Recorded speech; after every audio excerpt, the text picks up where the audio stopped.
Hello once again everyone. So in this video, I'm going to share with you my lost weight exercise, and this is downward pose. This exercise is a total body workout. So this is really effective, guys. Ito ang nangyari sa akin. All you need to do is just keep repeating this exercise. More counts is better. Dahil hindi mo makikita talaga ang exercise mo, guys, result kung ginagawa mo lang ng 20 counts. So, need na paulit na gawin.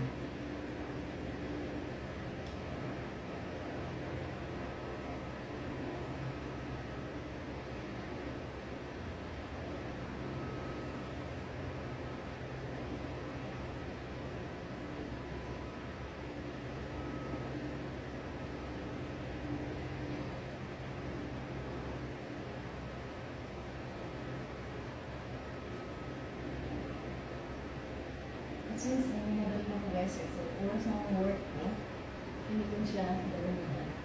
Kanina pa ako nag-exercise. Nagagawa kasi na content. Thank you so much for watching. Please follow me.